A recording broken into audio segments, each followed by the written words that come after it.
ગઈકાલનો દિવસ ગુજરાત અને ભારતના રાજકારણ માટે, ખાસ કરીને ભારતીય જનતા પાર્ટી માટે ખૂબ મહત્વનો રહ્યો. ઘણી બધી એવી સીટો હતી, કારણ કે પેટા ચૂંટણીઓ ત્યાં યોજાઈ હતી અને ખાસ કરીને આપણે જોયું કે પ્રશાંત કિશોરની જે જીત થઈ છે તેને લઈને ખૂબ જ ચર્ચાઓ થઈ રહી છે.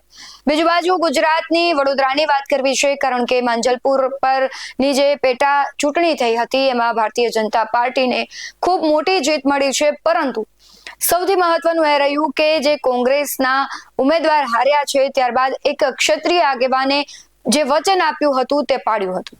શું વચન આપ્યું હતું, શા માટે તેમણે મૂછ મુંડાવી પડી હતી, તેના વિશે જ વાત કરીશું. નમસ્કાર, ગુજરાત BS9 TV ન્યૂઝમાં આપની સાથે હું છું ભગવતી વિશાવડિયા. ગઈકાલનો દિવસ ખૂબ જ ચર્ચા ભર્યો રહ્યો અને ખાસ કરીને પક્ષ હોય કે વિપક્ષ હોય, સત્તાધારી પાર્ટી હોય કે કોંગ્રેસ હોય કે આમ આદમી પાર્ટી હોય, આપણે જોયું કે જે પરિણામો છે ક્યારે પણ બદલાઈ શકે છે.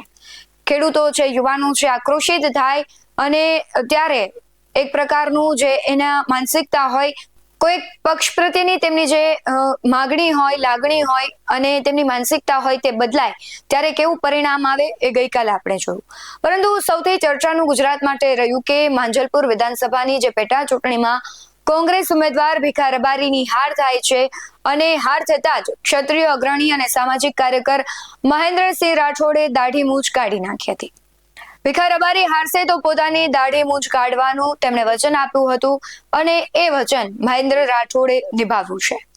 વડોદરાની જનતાને પોતે કરેલી લાગણી સમજવા અનુરોધ પણ કર્યો છે કે જે પ્રમાણે તેમણે એક વાયદો આપ્યો હતો કે જો કોંગ્રેસની હાર થશે તો તેઓ મૂછ મુંડાવશે અને તેમણે કરી બતાવ્યું. ભીખા રબારીની જે સતીશ પટેલ છે તેમની સામે 30,600 થી પણ વધુ મતથી હાર થઈ છે અને જે આ સામાજિક કાર્યકર છે તેમનું રાજકીય આંકલન ખોટું પડ્યું કે વધુ પડતો આત્મવિશ્વાસ છે ભારે પડ્યો, તે અંગે અત્યારે લોકોના મનમાં તો સવાલ છે. પરંતુ સમગ્ર ઘટનાના જે વિડીયો વાયરલ સોશિયલ મીડિયામાં થઈ રહ્યા છે તેના પર નજર કરીએ. અને જ્યારે અમારા જેવા, હું કોઈ પક્ષનો અત્યારે કાર્યકર નથી, ભીખાભાઈ રબારીની લાઈફ મેં જોઈ છે, એમની ઈમાનદારી જોઈ છે. જ્યારે મારા જેવો સામાન્ય વ્યક્તિ, ક્ષત્રિય આગેવાન જ્યારે પ્રણ લેતો હોય કે ભીખાભાઈ રબારી હારી જશે ને તો મારી દાઢી અને મૂછ કઢાઈ નાખીશ.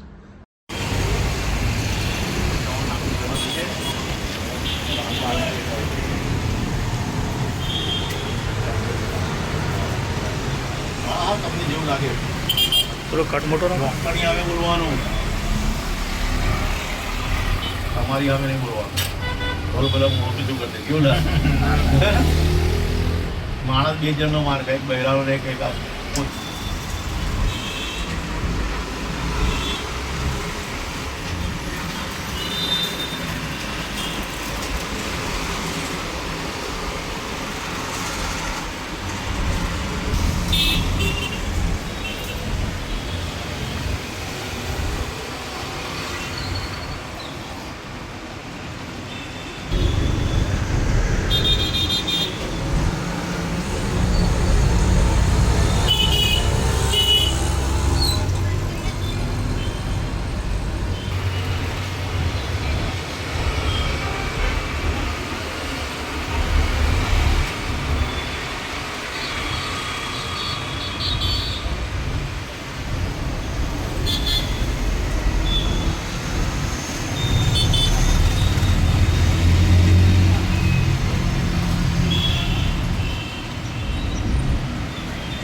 હવે ઘણી વખત આવું થતું હોય કે ચૂંટણીઓ આવે ત્યારે એક પ્રકારનો આત્મવિશ્વાસ બતાવીને લોકો વચનો આપતા હોય છે કે જો ભાજપ હારશે અથવા કોંગ્રેસ હારશે અથવા ભાજપ જીતશે અથવા કોંગ્રેસ જીતશે તો અમે આવું કરીશું તેવું કરીશું, અને જો એ પાસા બદલાય છે તો પછી એ વચન પાળવા માટે મજબૂર બનતા હોય છે.